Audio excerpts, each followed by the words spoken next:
Hello, a very good afternoon to all of you. Welcome to my channel NG Medicals. So, here we are going to discuss the same topic, or we are going to continue the same topic which we started previously, that is immunity. So, in immunity, now we are going to see the immune response. Okay, so before I started immune response, we have to summarize something या summarize the previous one. ठीक है, तो previously हमने क्या पढ़ा था? We have discussed about the immunity. तो मैंने आपको बताया था कि what is immunity. It is a ability to kill the microorganisms or any other foreign bodies which can harm to our body. ठीक है, so it is of two type. मैंने बताया था कि दो तरह से ये हैं, दो तरह की हैं. First is इनेट and second one is acquired. तो इनेट क्या है हमारी?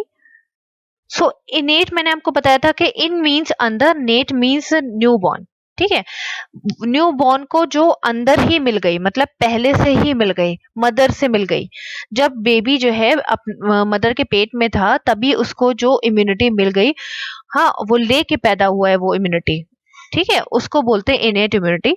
सेकेंड वन है एक्वायर्ड इम्यूनिटी.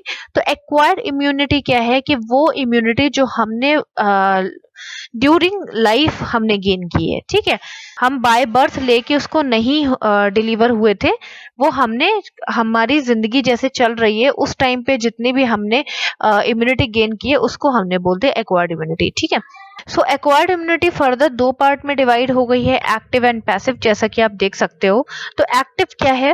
एक्टिव वो है जो हमारी बॉडी इम्यूनिटी बना रही है, इम्यून रिस्पॉन्स कर रही है. ठीक है, हमारी बॉडी जो इम्यून रिस्पॉन्स कर रही है और एंटीजेंस बना रही है उसको बोलते हैं एक्टिव.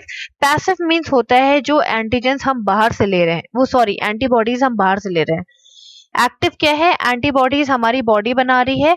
एंड पैसिव क्या है? एंटीबॉडीज हमारी बॉडी नहीं बना रही है, वो हम कहीं बाहर से ले रहे हैं. ठीक है, अब एक्टिव जो है वो फर्दर दो पार्ट में डिवाइड हो गई है. First one is natural and another one is artificial. तो नेचुरल क्या है? नेचुरल में होता क्या है कि एंटीबॉडीज एक्टिवेट होती हैं तब जब कोई इन्फेक्शन हमारी बॉडी में इंसर्ट हो जाता है. ठीक है, तो उस इन्फेक्शन को किल करने के लिए जो एंटीबॉडीज हमारी एक्टिवेट होती हैं उनको हम नेचुरल बोल रहे हैं क्योंकि वो हमारी बॉडी ने खुद ने बनाई है. इसका एग्जांपल हम चिकन पॉक्स ले सकते हैं कि एक बार चिकन पॉक्स इन्फेक्शन हुआ, हमारी बॉडी में एंटीबॉडीज एक्टिवेट हो गई. ठीक है, एंटीजन आए और एंटीबॉडीज एक्टिवेट हो गई. आर्टिफिशियल में देख लेते हैं. तो आर्टिफिशियल में क्या हुआ कि हमने वैक्सीनेशन दी हमारी बॉडी को. तो वैक्सीनेशन में सिंपल सी चीज है, हमने इम्यूनिटी बूस्ट की अपनी बॉडी की, वैक्सीन प्रोवाइड की, जिसके थ्रू क्या हुआ कि जो भी इन्फेक्शन आएगा वो अपने आप किल हो जाएगा क्योंकि हमने बाहर से एंटीबॉडीज प्रोवाइड करा दी हैं. ठीक है, पैसिव में देख लेते हैं. तो पैसिव में भी सेम दो पार्ट में डिवाइड है, नेचुरल एंड आर्टिफिशियल. तो नेचुरल क्या है? वो एंटीबॉडीज जो कि हमें मदर के मिल्क से मिल रही है. भाई देखिए, इसमें हमारी बॉडी नहीं बना रही है पर हम ले किससे रहे हैं? बाहर से ले रहे हैं. अब चाहे वो मदर का मिल्क हो, चाहे वो कुछ भी हो. ठीक है, या तो मदर के प्लासेंटा से मिल रही है. ओके, आर्टिफिशियल में क्या है? हमने इसमें भी क्या किया, इसमें भी हमने मेडिकेशन वगैरह लिए. ठीक है, एंटी कह सकते हैं डॉट्स ले ली, थेरेपी ले ली, एंटीजन को मारने के लिए हमने बाहर से कुछ भी ऐसा ट्रीटमेंट ले लिया जो कि हमारे आर्टिफिशियल में आ जाता है. फॉर एग्जाम्पल डीपीटी हो सकता है या कोबरा का कह सकते हैं स्नेक बाइट हो सकता है. तो हमने उसके लिए तुरंत क्या किया कि एंटी वेनम हमने प्रोवाइड कर दिया. ठीक है, ये उसका एग्जाम्पल हो गया. Now we are going to discuss the immune response. ठीक है, तो हमें पता होना चाहिए इम्यून रिस्पॉन्स का मीनिंग क्या है. इम्यून रिस्पॉन्स का मीनिंग होता है कि हमारी जो इम्यून पावर है, हमारी बॉडी के अंदर जो इम्यूनिटी है या इम्यून फंक्शन हो रहा है, वो किस तरह से रिस्पॉन्स कर रहा है या रिस्पॉन्ड कर रहा है किसी फॉरेन बॉडी के साथ. ठीक है, तो सिंपल सी चीज है, हमारा इम्यून रिस्पॉन्स क्या करेगा? उस फॉरेन बॉडी को किल कर देगा. तो अब हम देखते हैं कि हो क्या रहा है एग्जैक्टली. तो फर्स्ट ऑफ ऑल देख लेते हैं कि इम्यून रिस्पॉन्स है क्या. मोटा मोटा तो आपको पता ही है कि इम्यून रिस्पॉन्स क्या है, फिर भी हम ये वाला स्लाइड डिस्कस कर लेते हैं आपके नोट्स के लिए. तो इम्यून रिस्पॉन्स कह सकते हैं कि एक हमारा सिस्टम है किसके अंदर? बॉडी के अंदर. ठीक है, जो कि कन्फ्रंट करता है एंटीजन से, ठीक है, हमें बचाता है किससे, एंटीजन से, जो हमारे फॉरेन बॉडीज हैं उनसे हमें बचाता है, ठीक है। तो N immune response is an elaborate interplay between the antigen and non specific defences. मतलब क्या हुआ कि एलोबरेट मीन्स बहुत ब्रॉड है, तो इम्यून रिस्पॉन्स एक ब्रॉड सिस्टम है, बहुत ज्यादा डीप सिस्टम है, ठीक है, उसका बहुत ज्यादा इंपॉर्टेंस है।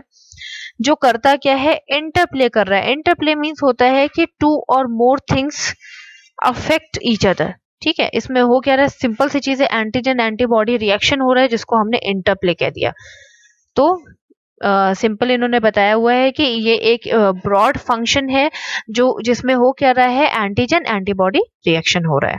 सो ये जो प्रोसेस है इसके अंदर बहुत सारे चीजों का इन्वॉल्वमेंट होता है, एंटीबॉडीज को बनाने में बहुत सारी चीजों का इन्वॉल्वमेंट होता है। फॉर एग्जाम्पल हम ले सकते हैं सेल्स, हमारे मॉलिक्यूल्स हो गए, सेल्स में हमारे टी सेल्स, बी सेल्स आ जाते हैं, हमारे मेमोरी सेल्स आ जाते हैं, ठीक है, हमारे बॉडी के मॉलिक्यूल्स हो गए, ठीक, हमारे मैसेंजर मॉलिक्यूल्स हो गए जो कि मैसेज पहुंचा रहे हैं कि हाँ कोई फॉरेन बॉडी हमारे अंदर एंटर कर चुका है।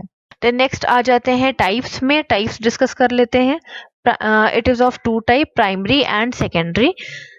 तो प्राइमरी क्या है, सिंपल सी चीज है, हम सब जानते हैं कि प्राइमरी स्टार्टिंग पॉइंट होता है जिसको हम प्राइमरी बोलते हैं, और जो आगे का एंडिंग पॉइंट होता है या आगे का फर्दर पॉइंट होता है उसको हम सेकेंडरी बोलते हैं। तो इतना तो हमें बेसिक पता ही है। ओके, डिफरेंस देख लेते हैं। तो अगर आपको इसको सेपरेटली नोट डाउन करना होगा तो आप सेपरेटली भी लिख सकते हो, वरना difference between is the best one, आपको लर्न भी हो जाएगा इजीली, और आप अगर इसे सेपरेट करना चाहो तो इजीली कर सकते हो, नो इशू, ठीक है। तो फर्स्ट ऑफ ऑल हम देख लेते हैं कि हमारा डिफरेंस बिटवीन कह क्या रहा है। तो फर्स्ट हो क्या रहा है कि एक्सपोजर हो रहा है टू द स्पेसिफिक एंटीजन। इसका मतलब हो गया, सिंपल सी चीज है कि जो ये हमारा है क्या, इनिशियल फेस है, प्राइमरी हमारा इनिशियल फेस है जो कि हमारा एक स्टार्टिंग पॉइंट है। तो फर्स्ट ऑफ ऑल हमारी बॉडी पहली बार किसी एंटीजन से एक्सपोज हो रही है, तो ये हमारा स्टार्टिंग पॉइंट हो गया। इसमें क्या है, सेकेंडरी एक्सपोजर है, मतलब दूसरी बार हमारी सेम एंटीजन से दूसरी बार हमारी बॉडी एक्सपोज हो रही है। फॉर एग्जाम्पल एक बार हमें चिकन पॉक्स हुआ या मीजल्स हुआ, ठीक, तो पहली बार जो हमें मीजल्स हुआ था या चिकन पॉक्स हुआ था तो वो हमारा किसके अंदर आ गया, प्राइमरी के अंदर आ गया। सेम हमें मीजल्स या चिकन पॉक्स फिर से हमारे अंदर एंटीजन चले गए मीजल्स या चिकन पॉक्स के, वो हमारा सेकेंडरी एक्सपोजर है, क्योंकि सेकेंड टाइम बॉडी उस सेम एंटीजन से मिल रही है या देख रही है, ठीक है। नेक्स्ट है हमारा 1 वीक डिले हो जाता है। तो एंटीबॉडीज का बनना इसमें क्या होता है कि एक वीक डिले हो जाता है, इसमें एंटीबॉडी थोड़ा डिले बनती है। क्यों बनती है, क्योंकि फर्स्ट टाइम एक्सपोजर होता है। अब आप न्यू क्लास में जाते हो, अगर पास होके, ठीक है, नेक्स्ट स्टैंडर्ड में जाते हो, तो पहले आप चीजों को एनालाइज करोगे, फिर उन न्यू सब्जेक्ट्स को समझोगे, पढ़ोगे, तब आपको वो कॉन्सेप्ट क्लियर होगा। सेम इनके लिए भी यही है कि पहले वो एंटीजेंस को एनालाइज करते हैं, ठीक है, उनके डिवीजन को, उनके अंदर क्या प्रोटीन है, ये सारी चीजों को एनालाइज करने में थोड़ा टाइम लग जाता है हमारी बॉडी को, हमारे बॉडी के सेल्स को। इसी वजह से 1 वीक डिले हो जाती है एंटीबॉडीज बनना, ठीक है। सेकेंडरी में क्या हो रहा है कि ये पहले से ही जानते हैं कि सेम एंटीबॉडी हम एंटीजेंस हमारे अंदर पहले भी आ चुके हैं, तो वो पहले से ही उसको रीड कर चुके हैं, तो उन्हें ज्यादा प्रॉब्लम नहीं होती है उनको किल करने के लिए। तो हमारे जो एंटीबॉडीज होते हैं वो विद इन आवर बन जाते हैं, कुछ घंटों में ही बन जाते हैं और उस इन्फेक्शन को किल कर देते हैं, ठीक है। लो एफिनिटी एंटीबॉडीज आर मेड, ठीक है, इसमें थोड़ा सा जो पावर होता है एंटीबॉडीज का वो स्लो होता है, या कह सकते हैं कि कम होता है, लो होता है। क्यों कम होता है, क्योंकि वो उस चीज को उस एंटीजन की सीवियरिटी को अभी समझ नहीं पाए हैं, और एक्शन करना तो उन्होंने शुरू कर दिया है, पर उन्हें ये नहीं पता कि चीजें कहाँ तक सीवियर पहुंच जाएंगी, इसलिए उनका असर थोड़ा सा लो होता है। पर नेक्स्ट टाइम जब सेम इन्फेक्शन हमारे अंदर आएगा तो हमारी बॉडी को बहुत अच्छे से पता है कि हमें किस लेवल पे इसको डील करना है, तो उसी लेवल पे वो उसे डील करते हैं और अपनी हाई एफिनिटी के साथ उसको किल करते हैं। Response is generally smaller, simple सी चीज है कि वो इनका जो रिस्पॉन्स है, जो रिस्पॉन्स करने की जो एबिलिटी है वो थोड़ी कम होती है, जैसा कि मैंने आपको बताया कि वो इतना ज़्यादा अच्छे से डिटेक्ट नहीं कर पाते हैं। वहीं जो सेकेंडरी वाला है उसमें हाई होती है, क्योंकि वो पहले से ही डिटेक्ट कर चुके हैं और उन्हें पता है कि कितने लेवल पे उसको किल करना है। देन नेक्स्ट है प्रोड्यूस मेमोरी सेल्स। तो मेमोरी सेल्स हमारे वो होते हैं, जैसा कि भी मैंने आपको बताया कि सपोर्टिंग सेल्स हैं मेमोरी सेल्स, जो कि इम्यून फंक्शन में या इम्यून रिस्पॉन्स में हेल्प करते हैं। तो ये मेमोरी सेल्स सिंपल सी चीज है, नेम से ही पता चल रहा है कि मेमोरी, कोई चीज को याद करा के रख रहे हैं। तो ये सेल्स क्या कर रहे हैं, ये इन्फेक्शन के जितना भी सिनेरियो है उसको स्टोर कर लेते हैं अपने में, और नेक्स्ट टाइम जब सेम इन्फेक्शन आता है तो उस पूरी मेमोरी को वो सामने रख देते हैं कि हाँ ये प्रॉब्लम हुई थी और ये इतना स्ट्रांग है। समझ गए? ठीक है। तो इस प्राइमरी वाले में क्या हो रहा है कि अभी मेमोरी सेल्स प्रोड्यूस हुए हैं, लेकिन सेकेंडरी में क्या हुआ, वो पहले से ही प्रोड्यूस्ड हैं, बट वो इन्फेक्शन के आने के बाद तुरंत एक्टिवेट हो गए, इंस्टेंट एक्टिवेशन हो गया। समझ गया डिफरेंस क्या है? प्राइमरी में वो प्रोड्यूस हुए तो उनको टाइम लग गया चीजों को एनालाइज करने में, सेकेंडरी में वो पहले से प्रोड्यूस थे, बस उन्होंने अपने आप को क्या कर दिया, पावर दे दी और एक्टिवेट हो गए, और उन्होंने फटाफट सारा सिनेरियो सामने रख दिया, और हमारी जो एंटीबॉडीज थी वो फास्ट वर्किंग करने लगी। ठीक है। नेक्स्ट है हमारा शॉर्ट टर्म या शॉर्ट लाइफ होती है इनकी, फॉर ओनली फ्यू वीक्स के लिए। सिंपल सी चीज है कि एक्चुअली इसमें होता क्या है कि इसमें बनता है हमारा आईजीएम, ठीक है, इम्यूनोग्लोबुलिन एम बनता है, जो कि ज्यादा स्ट्रांग नहीं होता है। तो इसीलिए जब ये ज्यादा स्ट्रांग नहीं होता है तो ये शॉर्ट पीरियड ऑफ टाइम के लिए ही एक्टिवेट रह पाता है। और हमारे सेकेंडरी टाइम पे क्या होता है कि आईजीजी बनता है, that is immunoglobulin G, which is the most potent और स्ट्रांग एंटीबॉडी होता है। ठीक है। वो क्या करता है, वो बहुत ज्यादा स्ट्रांग होता है और वो लॉन्ग टर्म के लिए इफेक्टिव होता है। ठीक है। अदर्स देख लेते हैं, ये तो हमारे थे पिन पॉइंट वाले, अब अदर्स देख लेते हैं कि और क्या क्या डिफरेंस बिटवीन है। तो प्राइमरी जो इम्यून रिस्पॉन्स है वो बहुत ही ज्यादा इंपॉर्टेंट इम्यून रिस्पॉन्स है। क्यों? क्योंकि वो स्टार्टिंग फेज है हमारा, वो इनिशियल फेज है। उसका मेन फंक्शन क्या है कि चीजों को एनालाइज करना, समझना और उसके बाद रिस्पॉन्स करना। तो कह सकते हैं कि ये हमारा बेसिक स्टेप है, जिसमें हमारा इम्यून रिस्पॉन्स जो होता है वो अपने आप को तैयार करता है और डायरेक्शन अपने खुद को डायरेक्ट करता है कि किस तरह से हमें अपनी इम्यूनिटी को यूटिलाइज करना है। वही सेकेंडरी हमारा क्या है, सेकेंडरी एक ऐसा पीरियड है जिसमें सारी चीजें पहले से ही मेंटेन रहती हैं, बस चीजों को अपने टाइम पे एक्टिवेट होके उस इन्फेक्शन को किल करना होता है। ओके। नेक्स्ट है appear mainly in the lymph nodes and the spleen. तो मैं आपको लिम्फ नोड और स्प्लीन दिखा देती हूँ। हमारी पूरी बॉडी में लिम्फ नोड्स होते हैं, जो कि हमारे ऑटो इम्यून का इम्यून फंक्शन में हेल्प करते हैं। तो इस पूरे लिम्फ नोड में क्या प्रोडक्शन हो रहा है, एंटीबॉडीज का प्रोडक्शन हो रहा है। और हमारे स्प्लीन कहाँ पे होता है, हमारे एब्डोमेन या स्टमक के ऊपरी पोर्शन पे, जिसको हम फंडल पोर्शन बोलते हैं स्टमक का, स्टमक के फंडल पोर्शन के पास होता है। ठीक है, स्प्लीन। इसके अंदर भी एंटीबॉडीज का प्रोडक्शन होता है। ओके। सेम वही सेकेंडरी में 3 जगह पे प्रोडक्शन होता है। मैंने आपको बताया ना कि अब इन लोगों को अपनी पावर बढ़ानी है तो अपना प्रोडक्शन तो बढ़ाना ही पड़ेगा। ठीक है। तो इन्होंने एक कह सकते हैं कि एक एरिया और ऐड कर दिया है। स्प्लीन में तो हो ही रहा था, लिम्फ नोड्स में भी हो रहा था, अब इन्होंने बोन में भी अपने एंटीबॉडीज बनाना शुरू कर दी हैं। ठीक है। तो बोन के अंदर क्या होती है, हमारी बोन मैरो होती है। ठीक है। इस बोन मैरो में हमारे एंटीबॉडीज बनना स्टार्ट हो गए हैं। तो जो प्राइमरी वाला होता है उसके अंदर कौन कौन से सेल्स बनते हैं, मेनली हमारे बी सेल्स और टी सेल्स, जो कि हमारे इम्यून सेल्स माने जाते हैं। ठीक है। वो सेल्स हमारे प्रोड्यूस होते हैं। और सेकेंडरी में मेन फंक्शन किसका होता है, मेमोरी सेल्स का होता है। क्यों?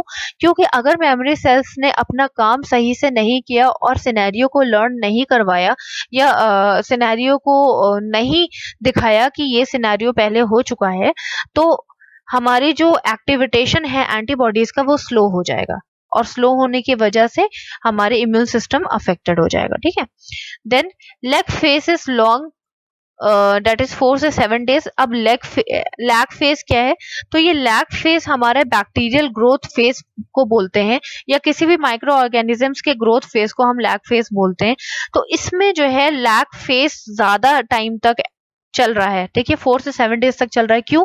क्योंकि अभी हमारा इम्यून सिस्टम इतना स्ट्रांग नहीं है और वो चीजों को रीड कर रहा है, वो different type of micro organisms को रीड कर रहा है। इसी वजह से हमारा इम्यून सिस्टम एक्टिवेट नहीं हो पाया टाइम पे और हमारे जो बैक्टीरिया का ग्रोथ फेज था वो लंबे समय तक चल गया।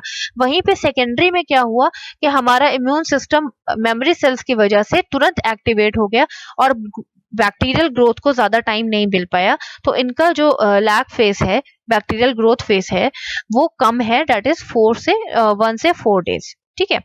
देन नेक्स्ट है एंटीबॉडीज का जो लेवल है वो पीक लेवल पे जाता है 7 से 10 डेज में। मतलब 7 से 10 दिन तक हमारी बॉडी बहुत हाइपर एक्टिव नहीं हो पाती है और 7 से 10 दिन के बीच में हमारी बॉडी बहुत ज्यादा हाइपर एक्टिव हो जाती है, तब वो उस इन्फेक्शन को किल कर पाती है।